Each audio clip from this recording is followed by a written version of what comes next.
Ladies and gentlemen, please welcome the moderator of our first panel, Obstacles or Opportunity, Navigating a Slow Growth Global Economy. Our moderator, David Rubenstein, co-founder and co-CEO of the Carlyle Group. He's joined by speakers David Cote, Chairman of the Board and CEO, Honeywell, Lisa Davis, member of the Managing Board of Directors, Siemens AG, Michael Froman, United States Trade Representative, and Andrew Liveris, Chairman and CEO, the Dow Chemical Company.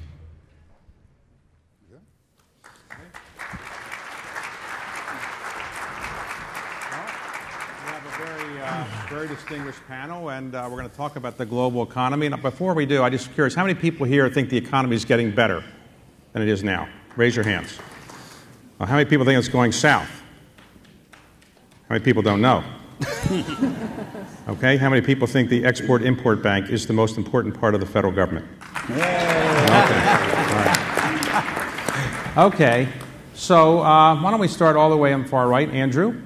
Andrew, of course, is the CEO of Dow, and he's negotiated a deal to get himself out of business with DuPont, right? You will do a merger maybe by the end of the year with DuPont. Let me ask you right now, and ask all of you, Andrew, start, and we'll go down the line. Do you think the global economy is poised for further growth, or do you think we're heading into a recession at some point in the next 6 months or so? Well, I'll start by saying I think it's in between those two situations. Growth of the type we used to have, I don't think we're going to get, but growth of a different nature where it's very focused and in the main consumer-led, with the two consumers that I think are really helping the global economy have any growth, the U.S. consumer, which is roughly 17% of the global economy growing at 2% a year. And the Chinese consumer has appeared at 6% of the global economy growing at 8% a year. And if I take those two legs of the global economy, and consumption as a whole is 61% of the global economy, then if you say consumption is going to fuel demand, which is going to fuel selective growth, especially in those two economies, then I can bundle the rest of the world and say it can be neutral to negative, which it isn't, right, but it's heading in that direction. So I think you get slow growth, but I don't believe it's recessionary. By the way, one more question before we go to Mike. Secretary Lew was talking earlier about inversions and what he had said the other day.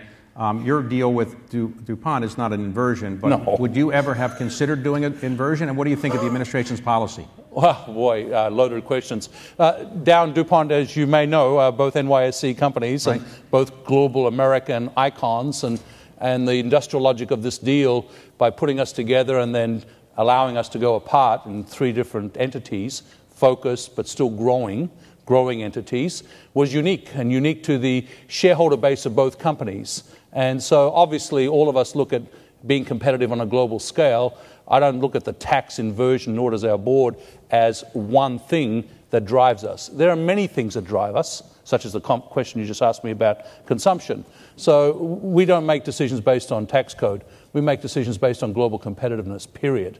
And so obviously the view to inversion and how it gets tackled, all of us in the business community, I'd be interested in the other panelists, is can we just have comprehensive tax reform, please?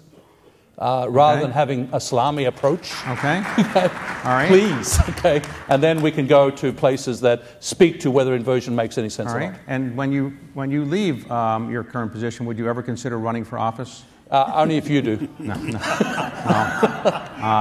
It's a long wait. Okay, Mike, your view on the global economy is we're heading into a recession or we're heading into higher growth?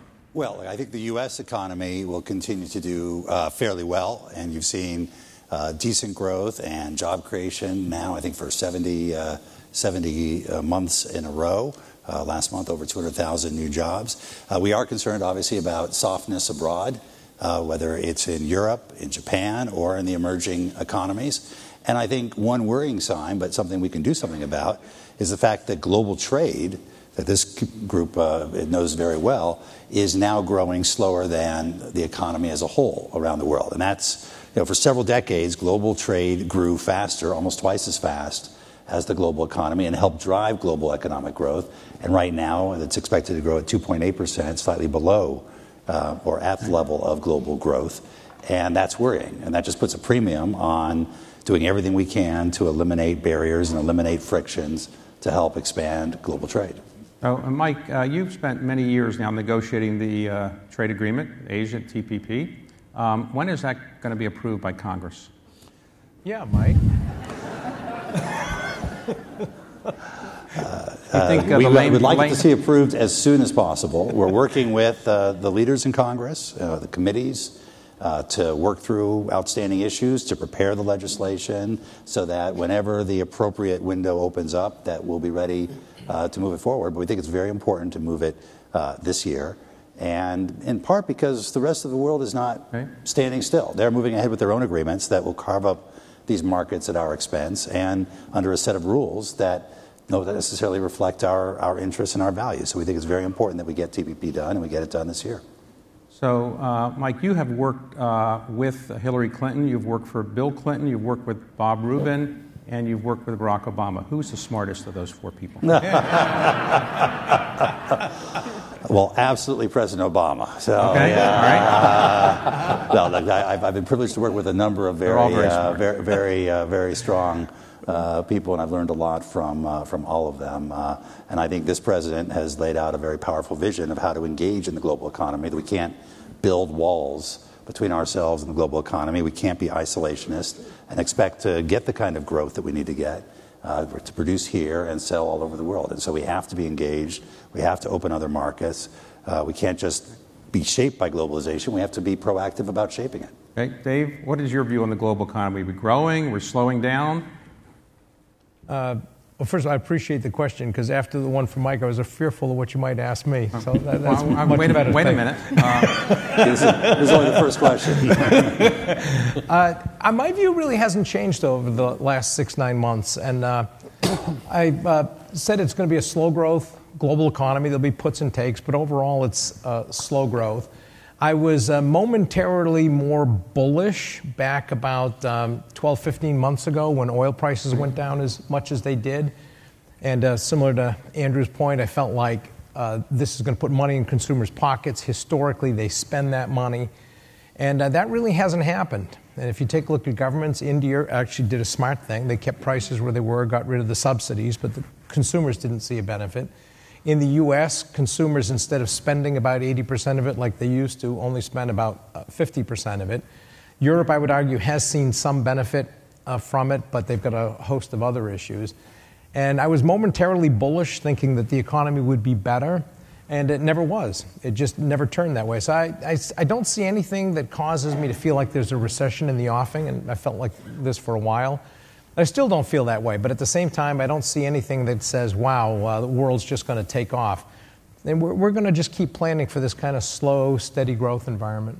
So in the corporate news world, you also were in the news for maybe a large deal. That was not an inversion, but is that deal with UTC, is that off the table now? Oh, yeah. Yeah, that was a kind of a unique opportunity at a unique point in time. And as I like saying, they always felt it was a great idea when they were acquiring us, but when we said, hey, it is a great idea, we'll acquire you, all of a sudden it became, well, this isn't such a good idea anymore.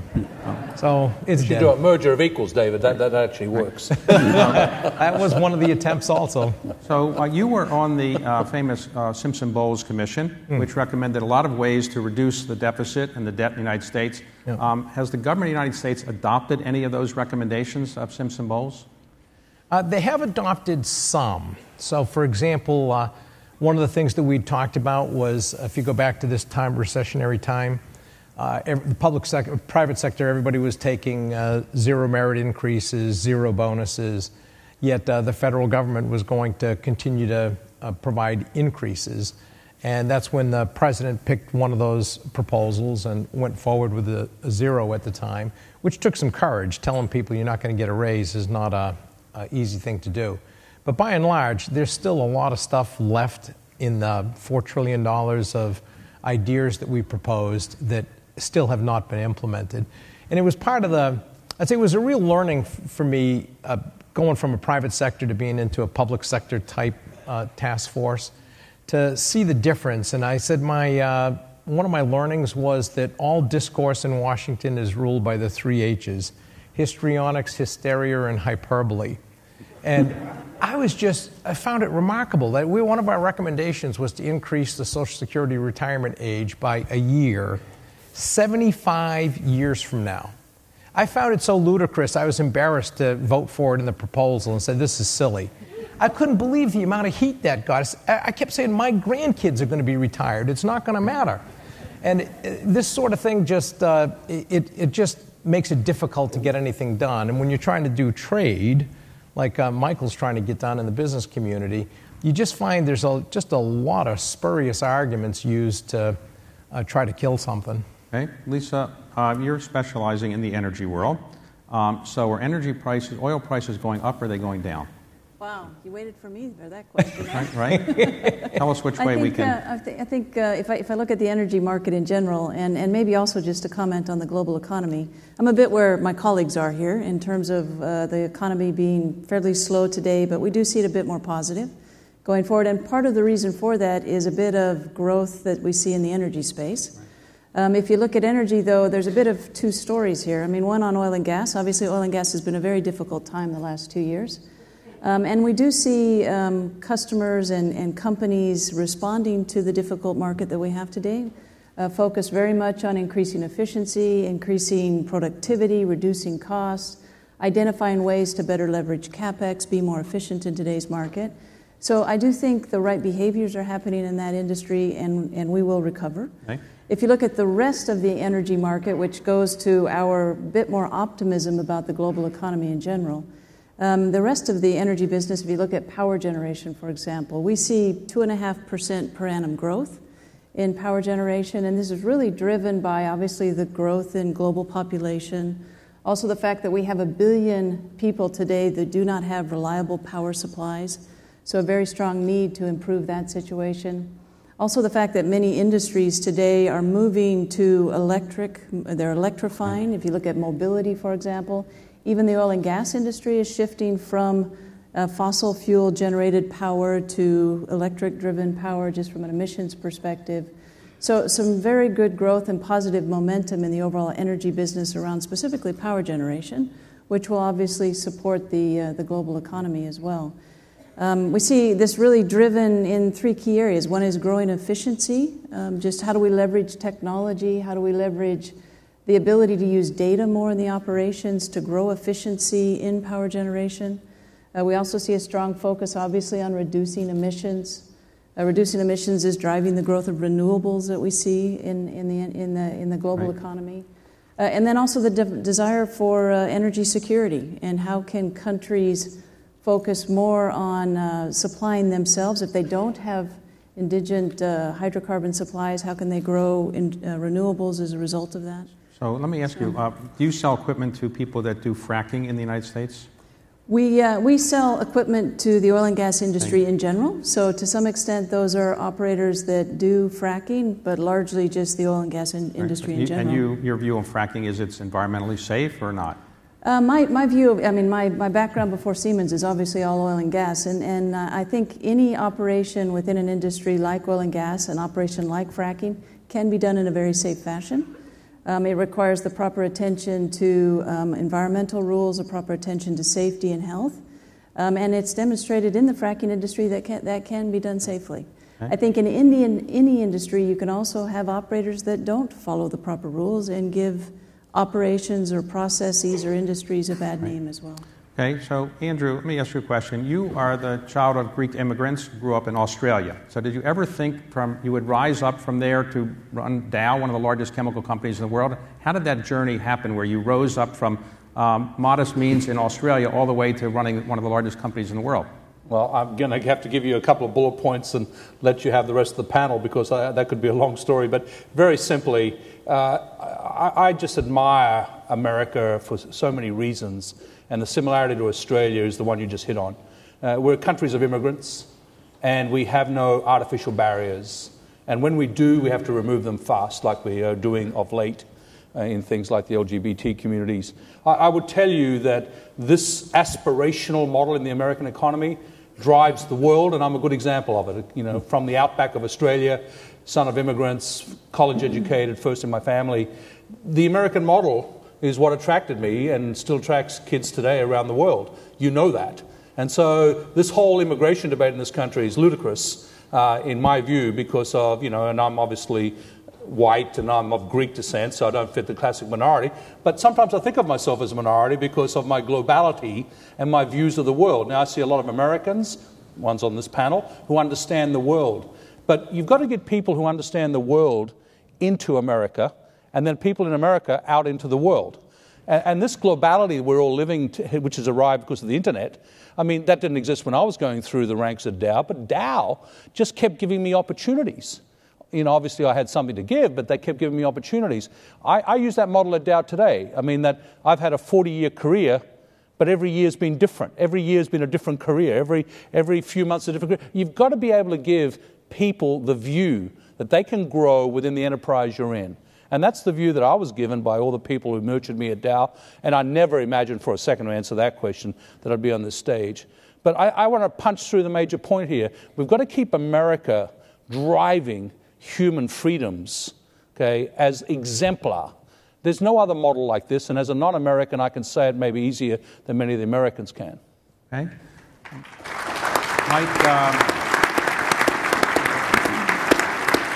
Mike, you went to Harvard Law School, and you were on the Harvard Law Review with somebody named Barack Obama. Did you think in those days he would ever be president of the United States? Well, we all knew he was very special even in law school. We served on law review together. I had certain classes with him, and he was an intellectual leader in our class and of the law review. And he managed the law review in a way that was bringing together a very diverse, politically diverse group of people. We had very conservative and very liberal people on the law review. There was a lot of debate on campus, and his goal was to try and manage it as one coherent place. And we all thought, hey, this guy's got a future in politics. And when he first called you and said, I might run for president of the United States, what did you say? I said, I'll do anything I can to help you. Really? Okay. And you are committed to getting the TPP through, and so you'll stay until it's passed, right? I serve at the pleasure of the president, and I'm looking forward to ideally serving out this whole term. All right. So, Dave, you grew up in modest circumstances as well in New Hampshire, and before you went to college, you were a cod fisherman. And I guess you concluded that wasn't a great way to make a living. What propelled you to, how did you rise up from very modest means to run one of the largest companies in the United States?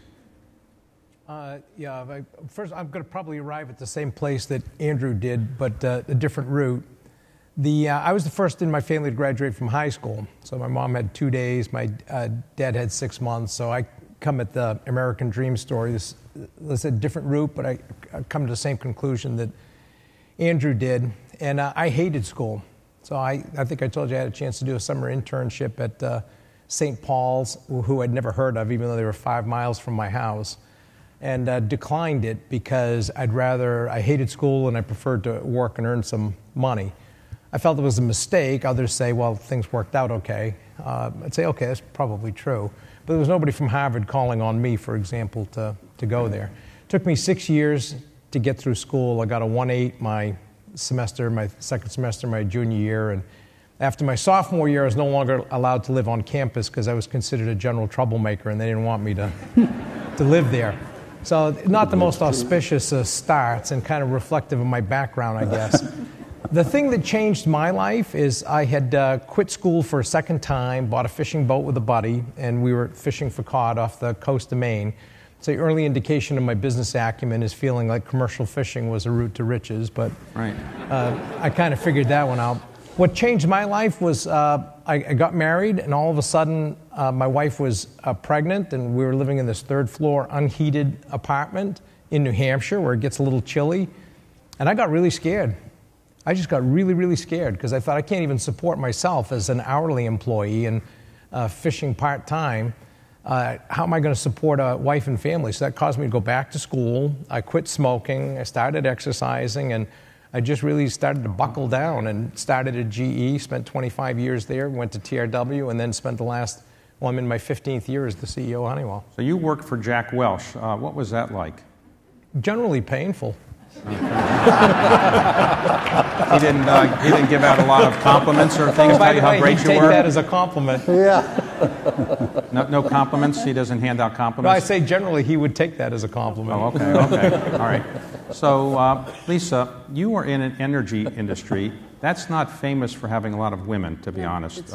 So what's it like running a 50,000 employee organization in the United States? You have 50,000 employees in Siemens in the United States, and you run the energy operation. Are you frequently the only woman at the table in the energy discussions? Yeah, well, yes. I think, the business I run is global energy for Siemens. So it's well beyond just the U.S. and beyond the 50,000, and I find it a very exciting business. There are fewer women in the business, but I find it a business that really rewards hard work, rewards the ability to balance risk and reward and make decisions, and I find that's very capable whether you're women, whether you're female, male, it doesn't matter. So I do find, and we work hard in Siemens to encourage more women into the energy business. When I was with oil and gas with Exxon and Shell, we did the same there as well. And you do see more women coming into the energy business now. But to me, it's more a reflection of creating an environment where people can really bring their best to the business. And we do that today. Do you have a rags to riches story as well? Did you start from modest circumstances also? Or? I wouldn't say it's quite as rags to riches as my colleagues here. But, I went to school as a chemical engineer. I've worked hard. The thing I've really enjoyed in my career with the different companies I've worked for is, and it goes to what Andrew was saying a moment ago, is it's having a career in every job you do. And as I've gone through the oil business, I've worked in almost every job you can have across the value chain, from producing the oil, exploration and production, to refining, to sales and marketing, to supply and trading, every aspect of the value chain. And I look at business, whether it's in oil or it's in energy today, as very much a value chain business. And how do you develop your skills, understanding where the business is made, where the margin is, and learn as you go across the value chain to deliver. So you know a lot about energy. So let's suppose I'm going to a gasoline station. I'm going to fill up my tank. Does it make a difference really for the car if I have premium or regular? Does it really make a difference? Of course it does. Really? I never noticed a difference. Okay. I was a marketer as well, so obviously it makes a big difference in your car. Well, you worked at Texaco, you worked at Exxon, you worked at Shell. Yeah. If I get the regular gasoline from Exxon or Texaco or Shell, is there really any difference between the regular? I think if you get the gas, I obviously worked at Shell most recently, so I'll be loyal to Shell. Shell gasoline is much, much better than anybody else's. Okay. So, Andrew, you know a lot about energy as well. In fact, you've done a lot of work in Saudi Arabia. You built a facility there with the help of Export-Import Bank. How much did the Export-Import Bank make it possible for you to build that facility, and how is it going? Yeah, firstly, because of this conference and Fred and his leadership and the Exim Bank, we worked very closely. It was the deal, a U.S. Exim Bank deal of the year in 2013, $4.75 billion. It's turned out phenomenally well. The facilities have allowed 248 SMEs to participate from 33 states, creating 18,000 jobs in the U.S. So if you think about the value proposition, thank you. Yeah, I think it's a wondrous thing. And one of the things that I resonated with Dave, his commentary about when he served on the committee and the 75 years from now point he made. I'm like I'm a regular here in this town, and I do my best, as Mike will tell you, to work collaboratively. But some of the insanity that goes on around the U.S. Exim renewal, for example, this board member point, I just don't understand it, because when we were dealing with the project, our partners Aramco, as you know, the world's largest energy company, they needed this project. They needed it for the technologies Dow would provide. This was part of the early strategy of that country that we're now seeing in full color to diversify away from oil and gas and really solving the issues they have. And in fact, if you go to geopolitics, U.S. and Saudi Arabia and U.S. have been defined based really on oil and security and geopolitics. What the leaders of that country want desperately is to diversify their economy economically and connect the U.S. and Saudi Arabia economically. That they want the dialogue to be economic And of course, the politics will follow. This is an inversion of the Middle East relationship as far as they can see. And the fact that we don't understand that very well, our deal was a signature deal that brought that thought together, because in Saudi Arabia, these 26 production facilities that US Exim helped finance, and I'll get to the second part of your question in a minute, what it's done is it's moved them down the value chain. And an ecosystem gets created based on advanced technologies. As of this moment, we have 51 other projects downstream from us that are creating 5 times the job that our facility will create. So we're enabling the diversification. US Exim and that facility, Aramco said, why don't we go to US Exim and get their support? Because we've got all the other Exims in the world offering this finance. And I was trying to work with Fred to get this done, and the barriers to get it done were enormous. You know, not the least of it being no funding being authorized by Congress. And so we were shooting ourselves in the foot. Here we were with a partner that wanted US Exim to participate. All the other Exims in the world, Korea Exim. We went to Korea Exim, Korean finance minister sitting with me and the CEO of Aramco, sat in front of us and said, before we even opened our mouths, we have $5 billion for you right away. Wow. Okay? So we got to get competitive globally, and US Exim is a major weapon for US business to create jobs for US manufacturers. And that is the part that I think gets missed. You were involved in talking to members of Congress about the reauthorization, but now there aren't enough members to have a quorum. I know. I think Jack talked about it. I think we're all frustrated by it. Right. All the business community that matters here. US Exim is not Bank of Boeing. US Exim is a bank that's competitive, that makes money, that needs to operate in the commercial environment called global competitiveness. And we've got to staff that board as fast as possible and get that third member appointed as fast as we can. You know in October who will be the longest-serving chairman of the Export-Import Bank in our country's history? Is it Fred? The current one. Yes. Where is he? There he is. All right. And you think he's the best chairman we've ever had? By far. By far. Okay. I didn't know the other ones, but I think he's the best. Well, they weren't as good. Mike, you had to negotiate several trade agreements, and to be very serious, when you're negotiating with foreign countries, and they're obviously they're equivalent of you, and then you're negotiating and talking with members of Congress, who understands the issues better, members of Congress or people you're negotiating with foreign countries? There's no way I'm going to answer that question. Okay. All right. Well, let me ask another one.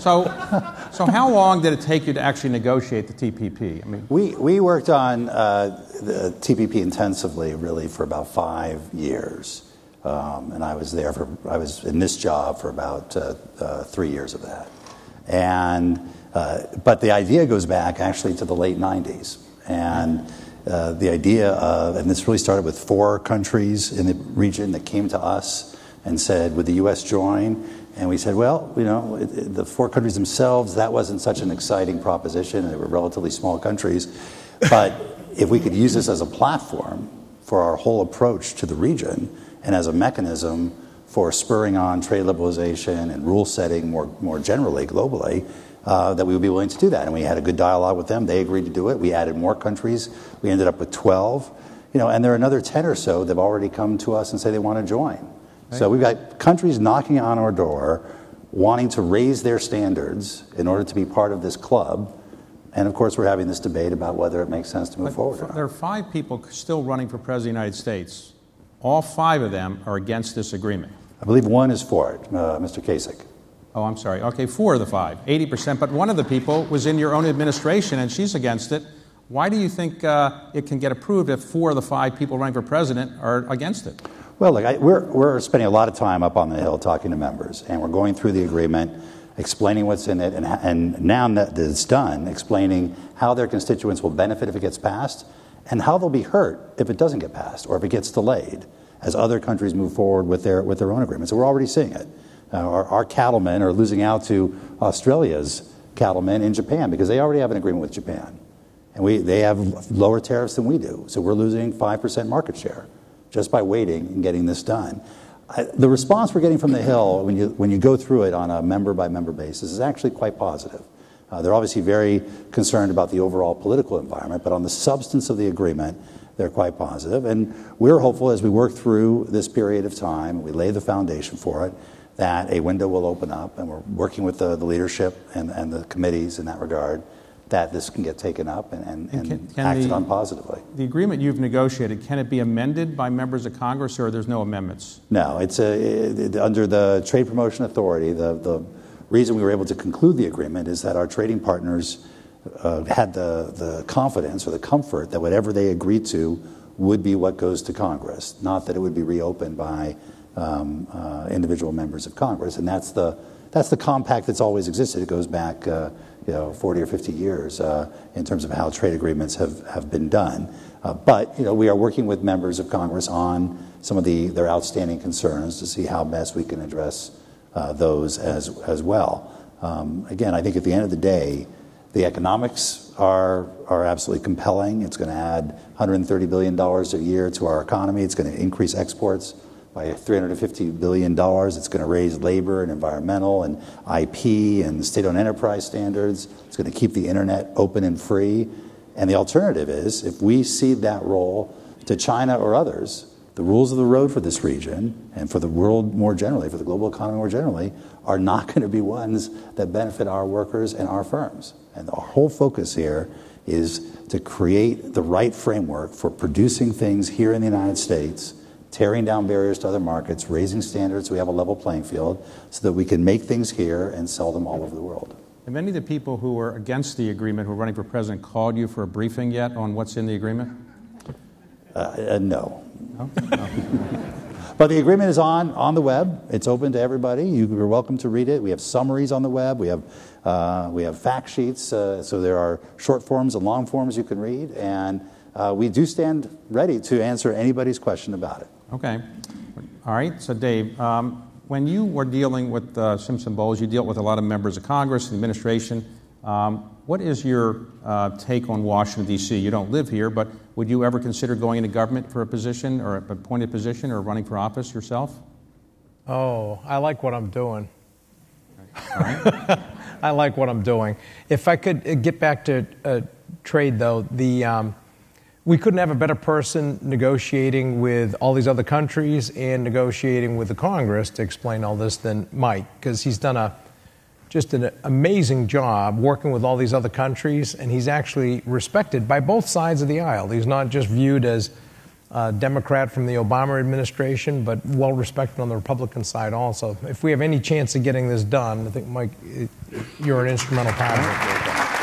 So, Dave, you sell a lot of products to the two major manufacturers of commercial aircraft, Airbus and Boeing. Yep. Do you think it's unlikely that at some point an emerging market country, China or Brazil, will have a company that can compete with Airbus or Boeing, or really we're going to have these two manufacturers really dominating that business for the foreseeable future?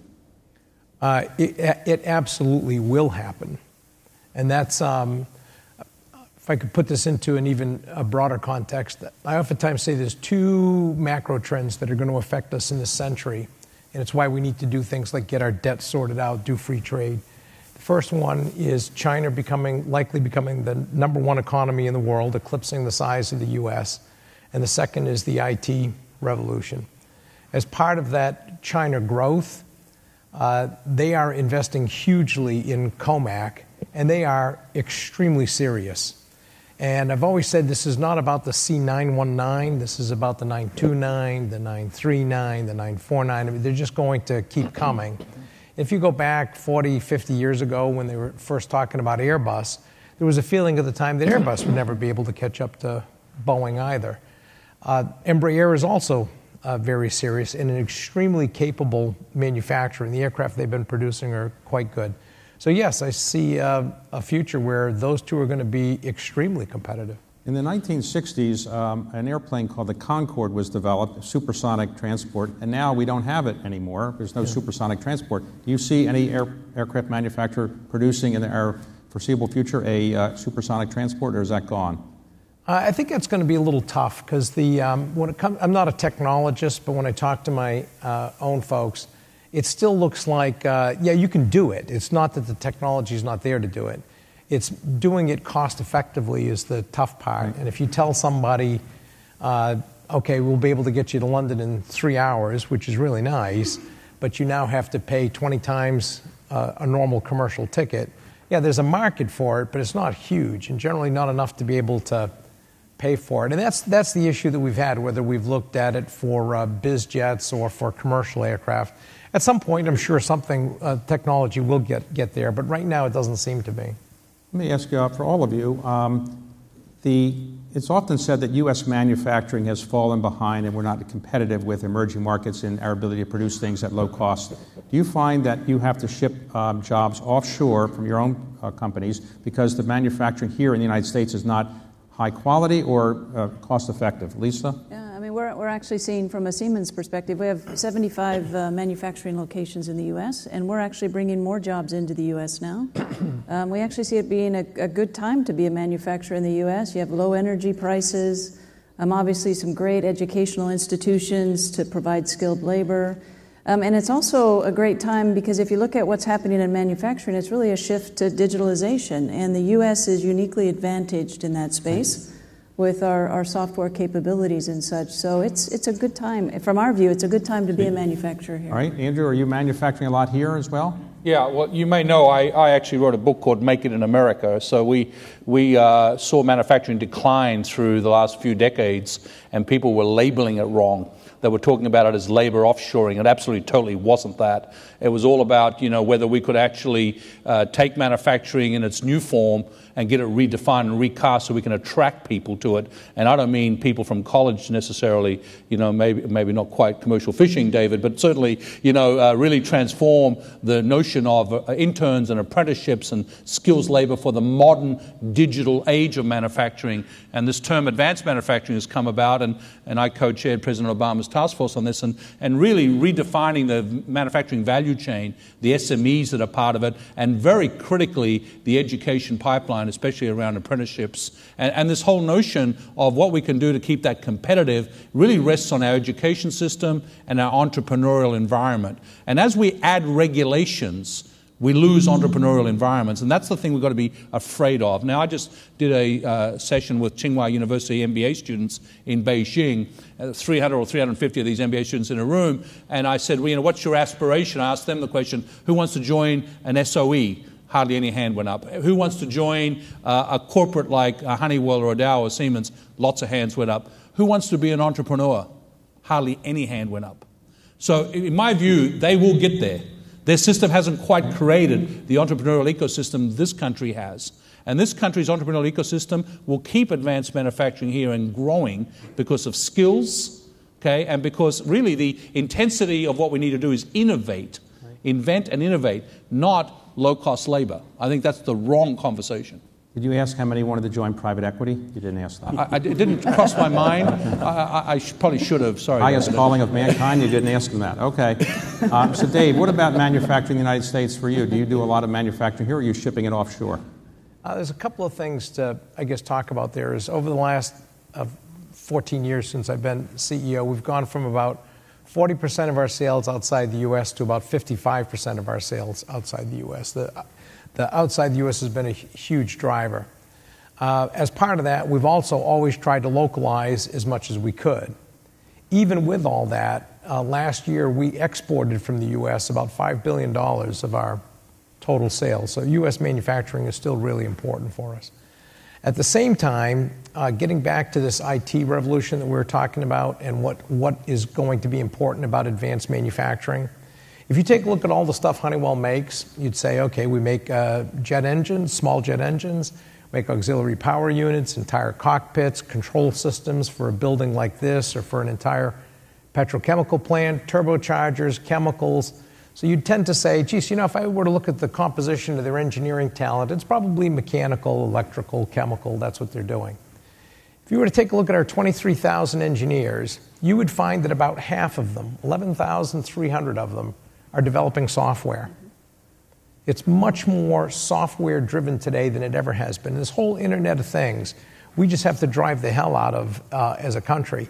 And for us, for example, it's at 3 levels. It's a simulation, product enablement, and then software as a service. And that's going to become increasingly important. It's going to be part of what keeps us competitive.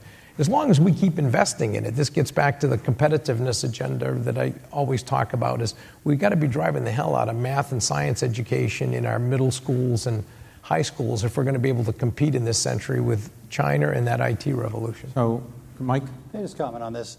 Because I think there's a broad perception somehow that we're not manufacturing anymore in this country, and that's just not true. And I don't have exact figures with me, but I'm understanding that we're near an all-time high in terms of manufacturing production. We're doing it with fewer workers than we did before, largely because of technology and automation. But we've also added 900,000 manufacturing jobs over the last 6 years, including about a third of those in the automobile sector. And we're a major exporter of automobiles and auto parts from the United States.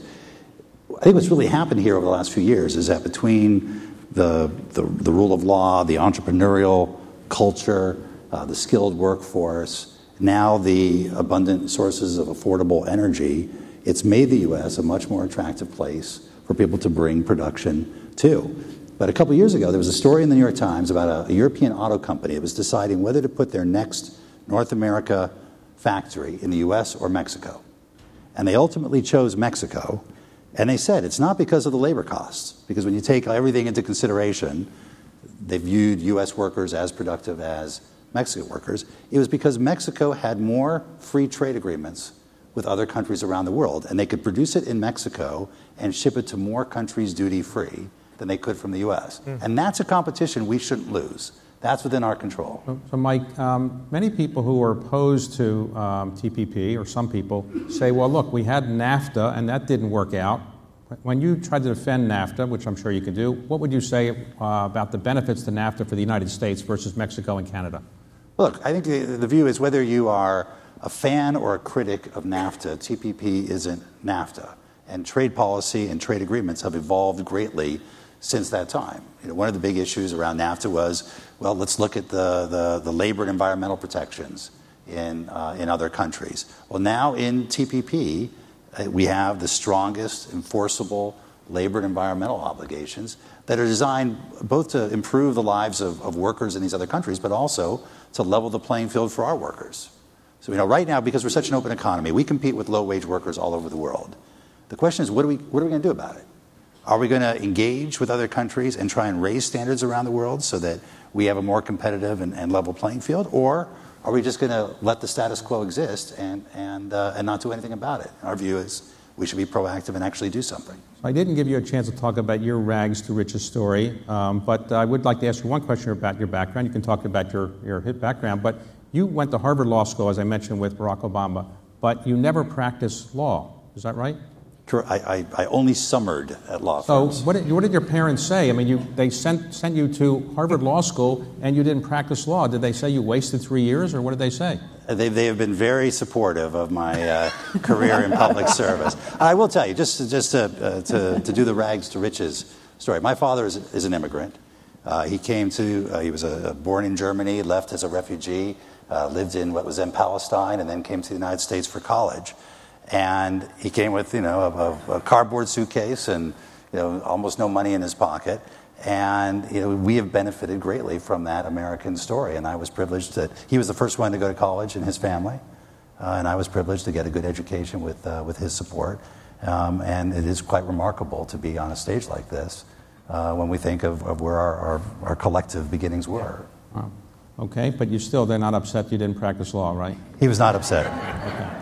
Okay, so today, would you all collectively say that if you were going to build a facility in the United States to manufacture something, is there one part of the United States you think is better than the other, or they're all equally good? The South, the West? Is there any part where you get better workers, any part where you have better labor laws? Is there any part, Andrew, that you think is better than any other part to build a manufacturing facility? It's a dangerous question, but an easy answer for me, because affordable energy, which Mike just spoke about, has dictated where we're investing lately. And we have $6 billion of projects as we speak on the U.S. Gulf Coast between Texas, Louisiana. Those are two very big locations for us because of the wonderful infrastructure down there around pipelines and gas networks.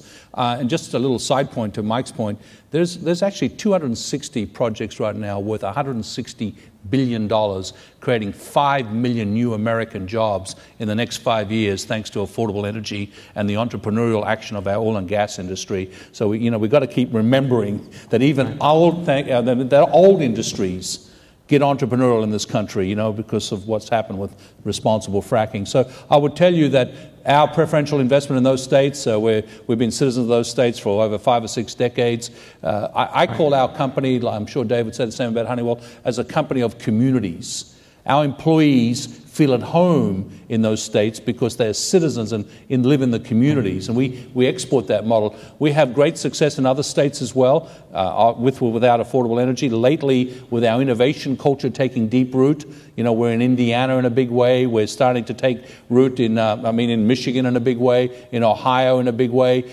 We have 15 strategic universities we're partners with. We draw talent from them, and we start to actually create, if you like, that talent pool to be an ecosystem of its own right in those states. Governor Snyder from Michigan, who's had a tough time of late, likes to say his new stat. In his tenure, Michigan's gone from being an exporter of brains to now being an importer. In other words, all the universities in Michigan are now keeping jobs in that state. You need governors and government that collaborate, with local regulatory environments and are your partners. And where we have that in this country, we get preferentially drawn to them. By the way, Andrew, when you travel around the world, and you travel a great deal, you're probably out of the country half the time, I guess. Do people ever ask you, what's going on with our presidential campaign? Do they ever ask you? Yeah, every single time, every single opportunity, even this Tsinghua University thing I just mentioned, even those students mention it. There isn't a country in the world, and I was just in London this week, and I was asked by a senior government cabinet minister there, secretary, it's just preoccupied all things United States. What do you right say? Now. Sorry? What do you say? I'm an Australian citizen. I don't vote in the US. No. All right. It's the easiest answer I've got. So I've learned pretty much that, I saw what Jeff did the other day with what happened with GE. If Dow gets commented on, I will talk. But in the meantime, this country is a democracy, and let's see how the system plays out in the next many months. All right. So, Dave, when you build facilities, do you have any preference anywhere in the United States where to build them? And by the way, what do you say to people when you go outside the United States and they ask you about the presidential campaign? I tell them I'm an Australian citizen. You're welcome. Join me. That worked. All right. When it comes to location, I think the Southeast right now, and has been for a while, is generally a better location overall. And just to give you a small example of what I've gone through in New York State, so this is just a chance to complain about my own little farm up there. I had a farm that I bought, had one employee who was unpaid at the time. So he just, did this for, ran a kennel and that sort of thing. So I thought, okay, in my job, I got to make sure I'm careful. I got to do stuff right. So I hired a tax accountant. Said, look at all this stuff, make sure that I do this right.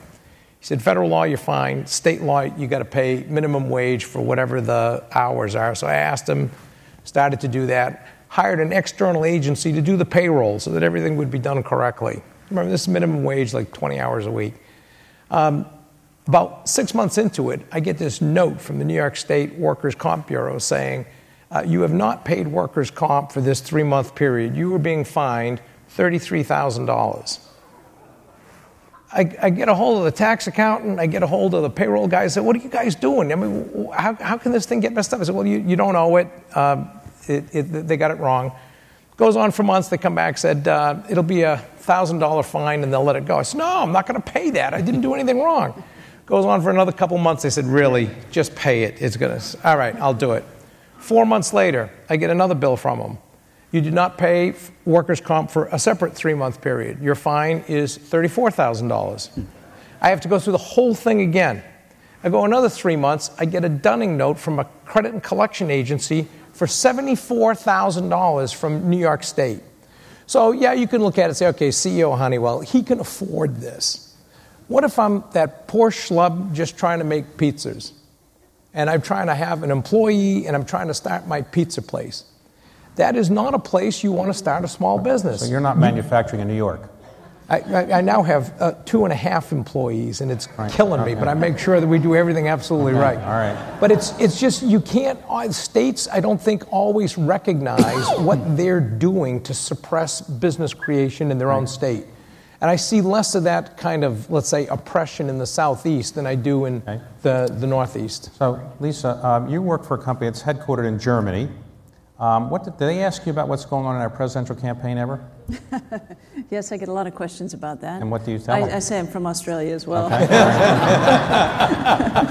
So I would say, though, to the other question you had about manufacturing, I mean, we see, from a Siemens perspective, we have activities in healthcare and energy and industry and infrastructure.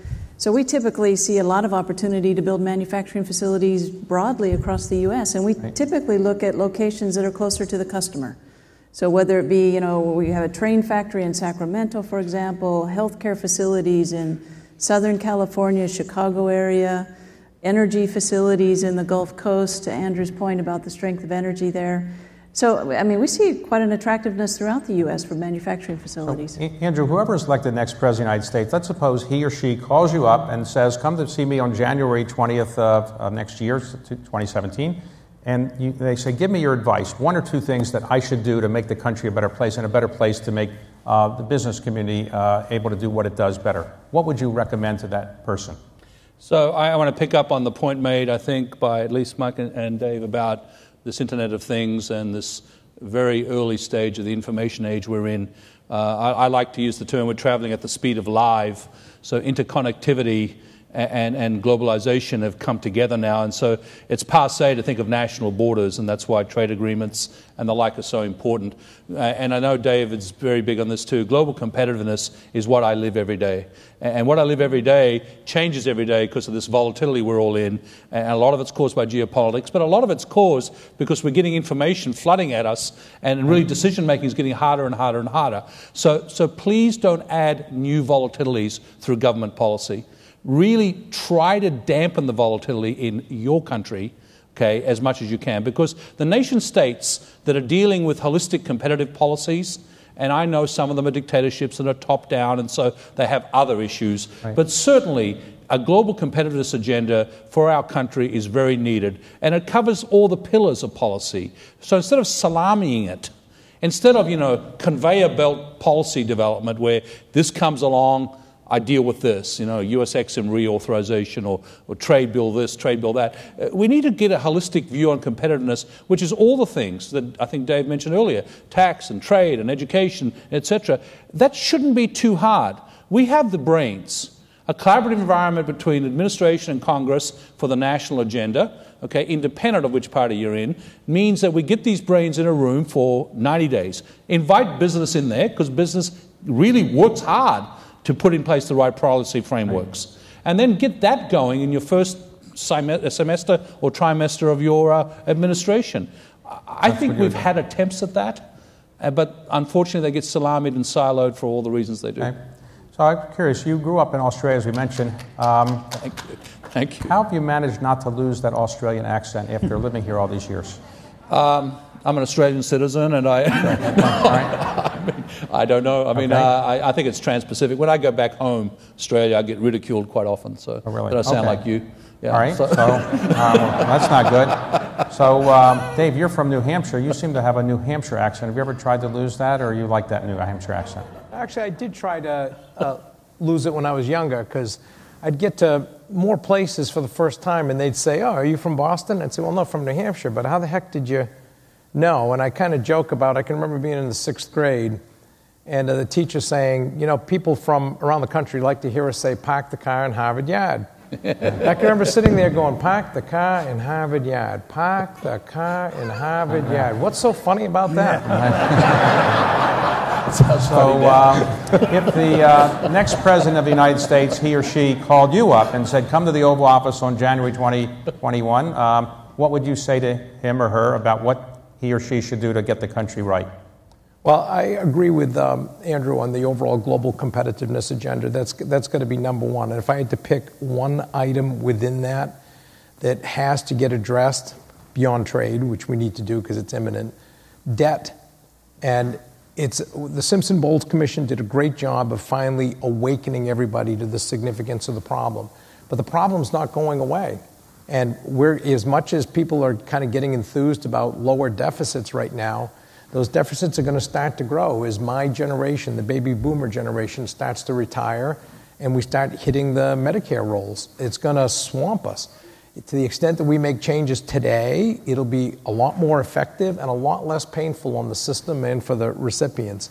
To the extent we wait for the crisis, which is our strategy currently, may not be the stated strategy, but that's what's happening, it's going to be a debacle at some point, and that's not a place that we want to get to. Okay, so Mike, you've sat in the Oval Office many times, in the Cabinet room. Tell us, for those of us who haven't been in there, what is it like to sit in the Oval Office and advise the President? Does he say that's a crummy idea, or does he say it's a good idea? How do you persuade a President of the United States to do what you want? Well, look, I think I'll talk about this President. He welcomes the debate over the substance, and he is very good at digging into the details and looking at the trends and figuring out how to weigh the costs and benefits, and then giving good direction to his cabinet and his other senior officials on how to execute. But if you think he's made a mistake, do you say, Mr. President, it's a dumb idea, or that's not a good thing to do, or how do you tell him that? I say, well, there may be another way of looking at this. No, but he welcomes that, and I think he actually thrives on seeing the debate among his advisors and with him. He's an extraordinary reader in that every night he gets sent a briefing book up to the residents. And the next morning he comes down, he has not only read, he's basically memorized it. And so when you sit and do a briefing with him, he says, don't tell me anything that's in the briefing book. I've got that. What isn't in the briefing book that I should know? And when a foreign leader comes in and he meets with them, he has really digested the points that he needs to make, and oftentimes makes them much better than the talking points themselves, and makes them his own. So you've been in the private sector. You were at Citi in between your terms, the Clinton and Obama administration, and you've obviously been in government. Where is the decision-making process better, in the private sector or in government? Well, I think there is. That's another no-win. No-win. Look, there are benefits to both in terms of decision-making and incentivizing. But I have to say, all three of these people represent very large organizations. I think the challenge in large organizations, whether they're private or in the government, is that you need to digest enormous amounts of information and data. You need to be able to tee up decisions, and you need to build consensus among teams, and often teams with very diverse perspectives or representing different parts of the business or different parts of the government, in order to execute effectively. And in that way, there are similarities between the two. Lisa, you know the energy business very well. Suppose I said, I give you $1 billion, leave your company, and just invest $1 billion in energy. Where would you put it? I see today that if you look at the energy of the future, we're really looking at a combination of gas and renewables. And I see a lot of growth in the renewables business, obviously supported by COP21 and G7 last year and such. And a lot of opportunity. The technologies in the renewable space are getting much more competitive to where they're on parity with fossil fuels now. So I see that being a significant growth area. Okay, we have 2 minutes left, so very quickly, Andrew, what message would you like to give to everybody here when they go home to wherever they're from? What message would you think they should take away from this conference and from being in Washington, D.C. about the economy and our government? I think the new world order of business is collaborative within the intersections of business, government, and civil society. And the way forward is the long term gets set by our ability to operate on a planet that has got boundaries, obviously. And so you've got to bring the long cycle and the short cycle together in what I would call dual horizons. Like flying a plane, you look out to the horizon because you've got to know where you're going, but the controls in front of you deal with the turbulence of the moment. That balancing act is, no matter if you're small, medium, or large, and whatever institution, is today's balancing act. Hey, Mike, the most important message is, other than TPP? Well, look, I think we're having a real debate in this country about the role of the U.S. in the world and how best to shape that world. And we are, in my view, one vote away from either cementing our leadership globally in the global economy, including in the Asia-Pacific region, or ceding that to others. And that has broad economic and political and strategic ramifications. And I would just say to this audience, you're all involved in the world, and you understand this better than most. It's important that your voices be heard about how engaging in the world and having access to these markets and how that allows you to help create jobs and build production here in the United States is absolutely critical to this debate. And I hope that you'll all be active in expressing your views as part of this overall debate. Dave, what message would you like everybody to take away from this conference? Going back to something I said earlier, I would think about everything you advocate for and think about in the context of those two macro trends that I think are going to define this century. One is China likely becoming the #1 economy in the world, and the second is how do we participate in what's likely an IT revolution that will go on for at least another 100 years. And if we start to think about it that way, and you think about trade, you think about debt, patent law, math and science education, it seems to me that it causes you to act a little differently than maybe you would otherwise. Okay. Lisa, final word? Yeah, I would just emphasize what was mentioned earlier about just the importance of being competitive, whether it be from a country perspective, a government perspective, leveraging Ex-Im Bank, whether from a company perspective, how do we leverage talent, trade, et cetera. To me, the answer to the future is all about how do we make sure that we're competitive in everything we do. Okay, thank you all. And Fred, thank you for inviting us, and thank you all very much.